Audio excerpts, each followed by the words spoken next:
तुम्हाला असं वाटतं का सरकार नक्की घेईल? सरकारने आतापर्यंत काय काय बोललंय, पण त्यांनी केलंय का? सगळ्यात पहिले तर कम्प्युटरवरती आल्याचा हा पहिले प्रश्न आहे. ज्याला पेनाची सवय आहे त्याला तुम्ही अचानक माऊस द्याल, त्याला नॅव्हिगेशन मध्येच त्याचा वेळ जाणार आहे. ग्रामीण भागातल्या मुलांना ते नाही पॉसिबल आहे, नाही पॉसिबल आहे. त्यांनी मला 3 तासात म्हणजे 1 तासात पेपर तुम्हाला फिनिश करतात. तो पेपरच एवढा टफ आहे की ते क्वेश्चन समजून तो पेपरही लोकांचा पूर्ण होत नाही. राज्यातील लाखो मुलांची जी काही प्रामाणिकपणे अभ्यास करतायत त्यांची स्वप्न उद्ध्वस्त करण्यासाठी सरकारने अशा पद्धतीचा निर्णय घेतला. तुमच्याकडे किती लोकांकडे कम्प्युटर, पर्सनलाइज कम्प्युटर, तुमच्या स्वतःचा मॉनिटर कम्प्युटर तुमच्या घरात आहे का कोणाचा?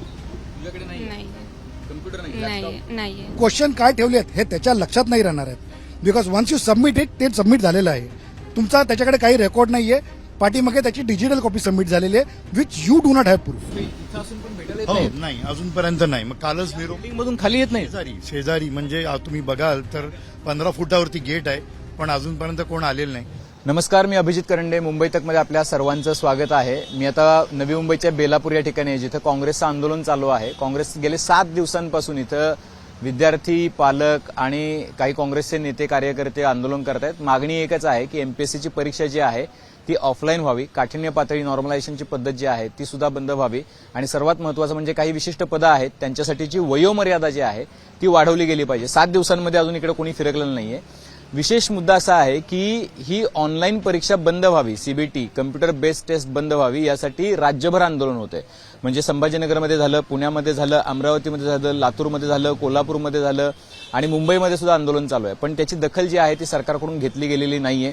वर्षभरामध्ये ज्या काही 7, 8, 10 परीक्षा होतात एमपीएससीकडून, त्या जर नॉर्मलायझेशन पद्धतीनं किंवा सीबीटी झाल्या तर ग्रामीण भागातल्या मुलांना त्याचा खूप मोठा तोटा सहन करावा लागू शकतो.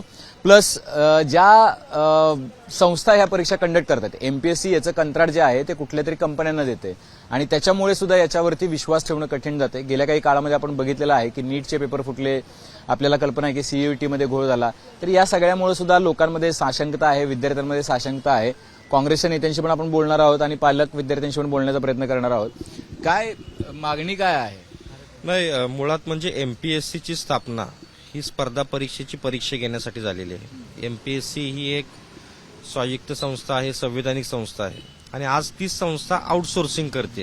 कुणाकडून परीक्षा करून घेते? नाही, आता टीसीएस आहे किंवा इतर कंपन्या आहेत आणि यांच्याकडून आउटसोर्सिंग करून परीक्षा करून घेते. काय अडचण आहे? समजा टीसीएसनी परीक्षा घेतली, यामध्ये काय आहे, ह्यापूर्वी देखील आपण पाहिलं असेल टीसीएसनी तलाठी भरती किंवा इतर परीक्षा कंडक्ट केल्या आणि त्यामध्ये ते पेपर फुटले, मार्क्स कसे वाढवले आणि ठराविक तिथं काम करणाऱ्या कर्मचाऱ्यांचे नातेवाईक त्यामध्ये कसे आले, हा सगळा आपण इतिहास पाहिला आहे. नीटचा पेपर फुटला, टीईटीचा पेपर फुटला आणि त्यामुळे एकंदरीत ह्या व्यवस्थेवरती विद्यार्थ्यांचा विश्वास नाहीये. 100 पैकी 100 विद्यार्थी म्हणतात की परीक्षा ही ऑफलाईनच झाली पाहिजे.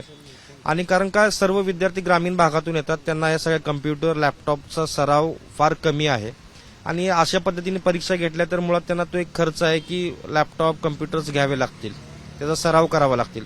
17 तारखेला आता फॉर्म भरायचा आहे सप्टेंबरमधल्या परीक्षेचा आणि फार अल्पावधी कालावधीमध्ये ही तयारी करणं देखील अशक्य आहे. आणि ह्या सगळ्याचा जर परीक्षा झाल्या तर तुम्हाला जी ह्या सगळ्या व्यवस्थेवरती विश्वास आहे तो राहणार नाही असं विद्यार्थी. अडचण काय? समजा जर सरकारकडे एवढं इन्फ्रास्ट्रक्चर, समजा जर नाही द्यायचंय कंत्राट, समजा नाही घ्यायचंय टीसीएस कडून, तर सरकारकडे तेवढं इन्फ्रास्ट्रक्चर आहे? नाही, सरकारकडे तेवढं इन्फ्रास्ट्रक्चर मुळात नाहीये. सरकार अशा पद्धतीची परीक्षा कंडक्ट करेल अशी व्यवस्था सध्या तरी नाहीये. भविष्यामध्ये सरकारने करायचं झालं तर सरकार करू शकेल, पण अशा पद्धतीची व्यवस्था अद्याप सरकारकडे नाहीये. बाकीच्या राज्यात होतात परीक्षा? नाही, बाकीच्या कुठल्याही राज्यामध्ये अशी परीक्षा होत नाहीये. सरकारने जे GR मध्ये नमूद केलेलं आहे ते दिशाभूल करणार आहे. आम्ही या सगळ्याची तपासणी केलेली आहे. विविध राज्यातल्या तिथल्या लोकांशी बोलून आम्ही जबाबदारीपूर्वक बोलतोय की कुठेतरी विद्यार्थ्यांची दिशाभूल करण्यासाठी ते GR मध्ये इतर राज्यांचा उल्लेख केलेला आहे. मी परत एकदा तुमच्याकडे येईन, पण बघा असं आहे की काही पालक जे आहेत, काही ज्यांनी आधी परीक्षा दिल्या होत्या, काय अडचण काय? समजा जर घेतली ऑनलाईन परीक्षा, सोपं आहे ना, घरात बसून पेपर देतोय? नाही ना, कसं सोपं आहे? पारदर्शकता कुठे पेपरमध्ये? OMR जे चालू होतात. OMR म्हणजे काय जरा समजून सांगा, जे कोणी प्रेक्षक ज्यांना माहित नाहीये, पालकांना माहित. ओके, जी जुनी पद्धत आहे, पेपरवरती मुलं प्रश्नांच्या उत्तरांवरती गोल करतात, पहिल्या प्रश्नाचं उत्तर काय आहे ABCD मध्ये, ती पद्धत ओके आहे. OMR म्हणजे त्याचं उमटतं खाली, तुमच्याकडे एक त्याची शीट राहते. येस, नाही, आपल्याकडे ती शीट राहत नाही. आपण ते त्या प्रश्नाचं उत्तर त्याच्यावरती आपण नमूद केलेलं असतं, लिहिलेलं असतं आणि ती योग्य पद्धत आहे असं मला वाटतं. कारण की यामध्ये काय होईल? याच्यामध्ये काय आहे, ऑनलाईन जसं शहरातली मुलं आहेत, चला त्यांना क्लिक करायचं आहे, काही होऊ शकतं. वी डोंट नो की कम्प्युटरच्या मागे जे सॉफ्टवेअर आहेत ते काय घोळ करते, आपल्याला नाही माहिती आहे ना. म्हणजे याच्यामध्ये फिजिकल पेपर असेल तर विश्वास आहे, ऑनलाईनवर विश्वास? नक्कीच फिजिकल पेपरवरतीच विश्वास आहे. ऑनलाईनवरती आपण विश्वास ठेवू शकतच नाही. का बरं ठेवू शकत नाही? एवढ्या परीक्षा देशभरातल्या होणार. बघू शकता, आता आपण जे फोन वापरतो, ऍप वापरतो, कम्प्युटरवरती कुठल्या गोष्टी लिंक आहेत, सगळे फ्रॉड चालू आहेत. आपण बघतो सायबर फ्रॉड चालू आहे. आपण कशावरती विश्वास ठेवू शकतो? म्हणून मला असं वाटतं ऑनलाईन जी काही पद्धत आहे ती नसावीच. मुलांनी अभ्यास केलेला आहे आणि त्या प्रश्नांची उत्तरं ते विचार करून ते ऑफलाईन व्यवस्थित लिहू शकतात. तसं ऑनलाईन होणार नाही असं मला वाटतंय. असं की सरकार म्हणते की आपण पूर्णपणे सुरक्षित यंत्रणा लावू. म्हणजे बघा, आपण नीटचे पेपर फुटलेच तरी सुद्धा दावत असतो, पण सरकार म्हणते की सुरक्षित परीक्षा घेण्याची जबाबदारी आमची आहे. ती जबाबदारी घ्यायला तयार. पण तुम्हाला असं वाटतं का सरकार नक्की घेईल? सरकार आतापर्यंत काय काय बोललंय, पण त्यांनी केलंय का? आपण पाहिलेलं आहे. मला सांगा की का बरं तुम्हाला विश्वास नाही? नाहीच आहे विश्वास, कारण गेल्या 3-4 वर्षात तर नीटचं बघितलं तुम्ही काय हाल होते. यावर्षी तर सीईटीचा पण तसाच घोळ झालाय. काय केले सरकारने? कोण आले पुढे? आले कोणी? कोणच नाही आले. फक्त काय न्यूजमध्ये फक्त दाखवतात आणि एवढंच होतंय, पण ऍक्शन तर कोणीच काय घेतलं नाहीये. OMR is the best. OMR आणि फिजिकल एक्झाम्सच द्यायला पाहिजे. या ऑनलाईन आणि डिजिटलाइज कितीही इन्फ्रास्ट्रक्चर मोठा असू दे, कितीही काही असू दे, सरकार त्याची रिस्पॉन्सिबिलिटी घेणार नाहीये, पण स्टुडंट्स सफर होणार आहेत. त्याच्यासाठी कुटुंबात पण स्टुडंट? माझा स्वतःचा मुलगा आहे. त्यांनी आता सीईटीचा एक्झाम दिलाय आणि सीईटीचा एक्झाम देता देता त्यांनी समोर बघितलंय काय घोळ चाललाय. आणि नीटचा एक्झाम पण त्यांनी दिला नाही, बिकॉज नीटचं आता गेले 3 वर्षापासून ते बघतायत की काय प्रॉब्लेम चाललाय. एवढं मुलं मेहनत करतायत, सगळं जात आहेत, शेवटी रिझल्ट काय येते त्याचं? चीट करून पुढे जात आहेत. सो OMR पद्धतीने ऑफलाईन एक्झामच.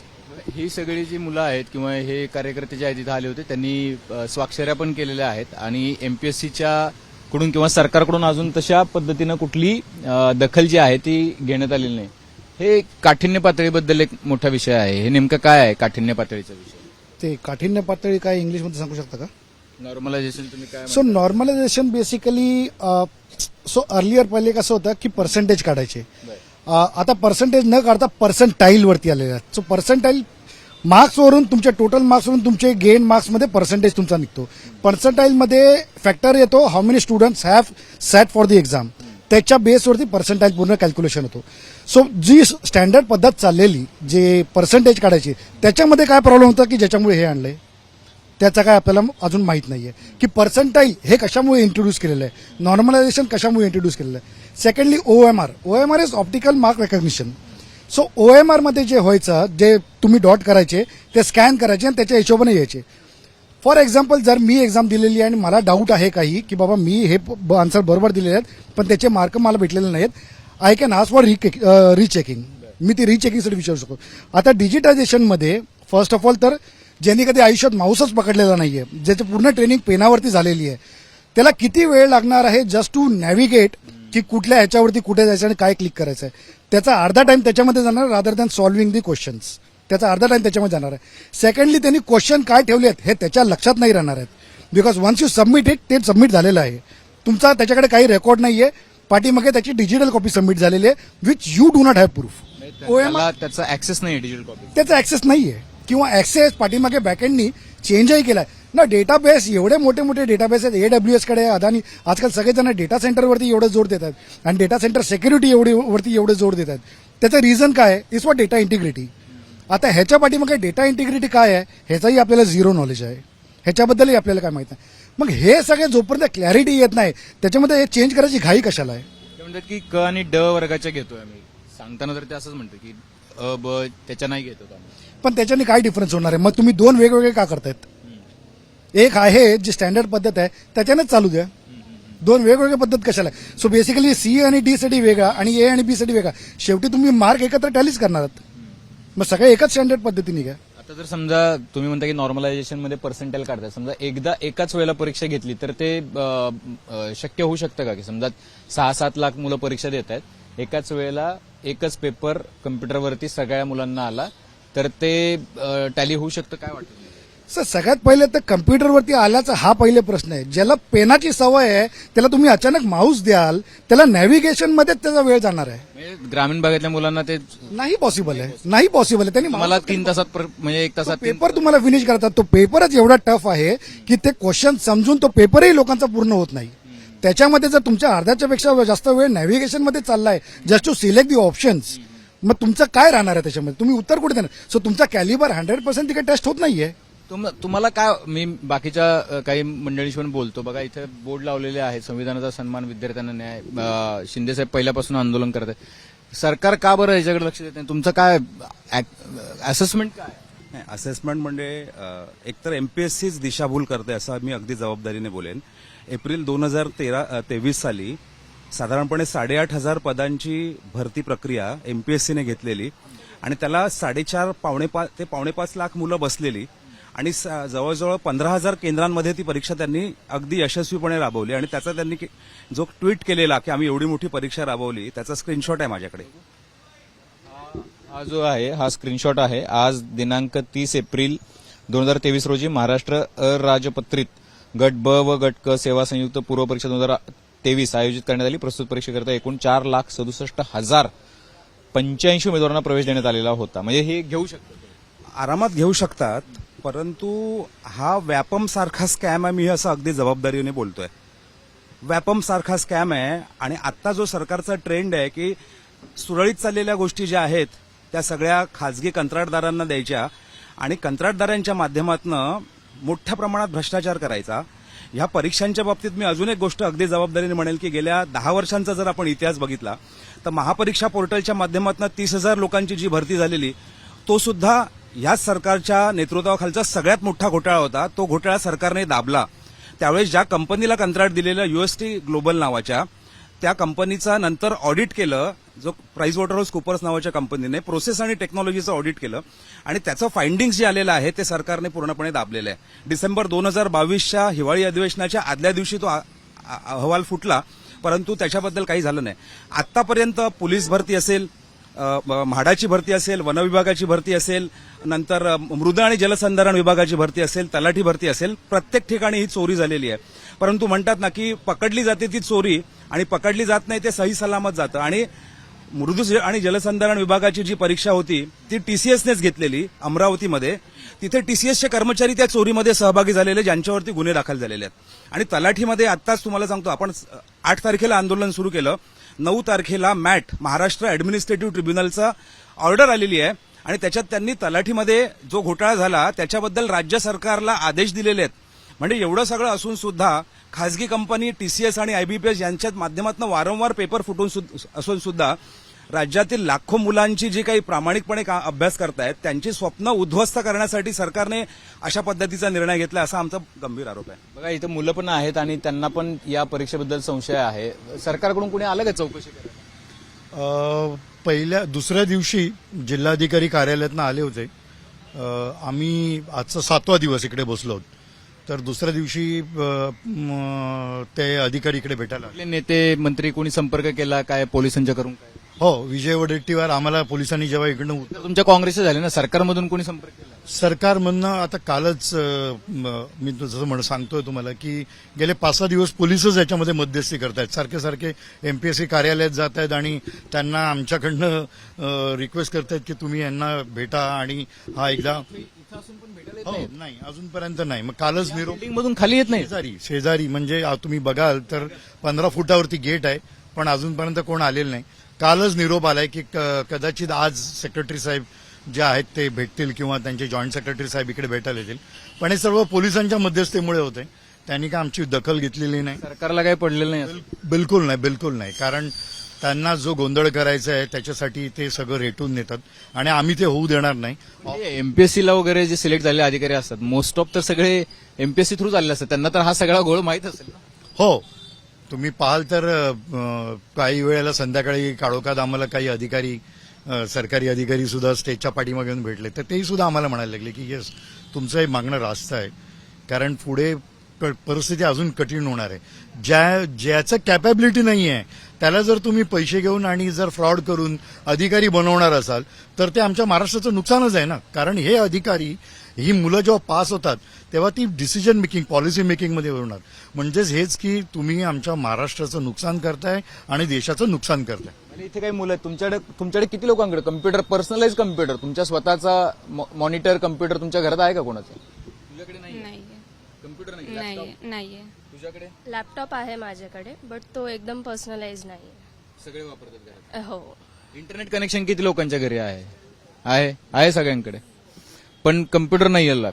तुमच्याकडे आहे कम्प्युटर? नाही, लॅपटॉपच.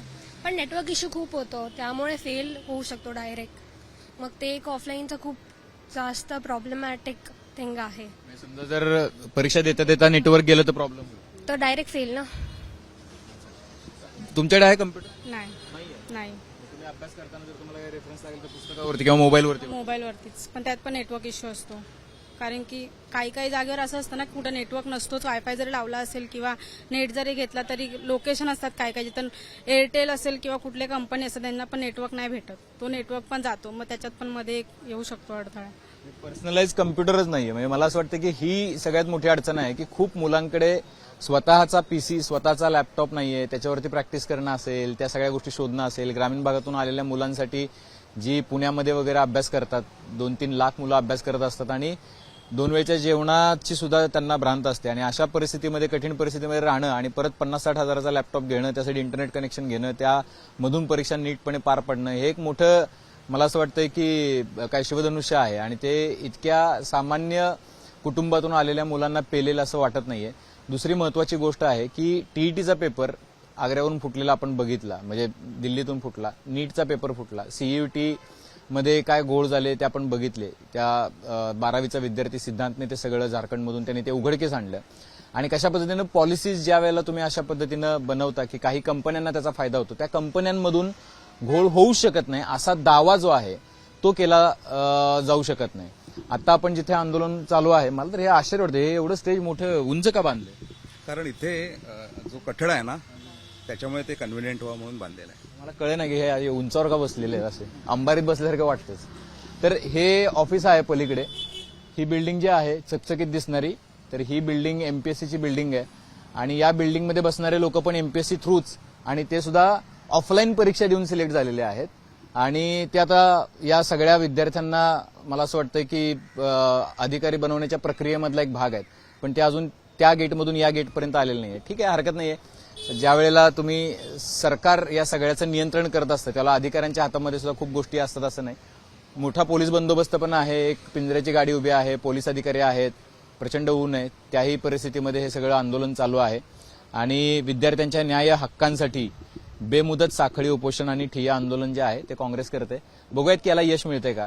राज्यभरात आंदोलन होते, हे एकमेव आंदोलन नाहीये. मगाशी मी म्हटलं की अमरावती, अकोला, लातूर, संभाजीनगर, कोल्हापूर, पुणे, सातारा या सगळ्या ठिकाणी आंदोलनं झालेली आहेत, पण सरकार त्याची दखल अद्यापही घेतली नाही. आज कॅबिनेट नंतर एक बैठक आयोजित करण्यात आली आहे. त्या बैठकीमध्ये जर निर्णय झाला तर विद्यार्थ्यांना फायदा होऊ शकतो. कॅमेरामन राजूसह अभिजित, मुंबई तक.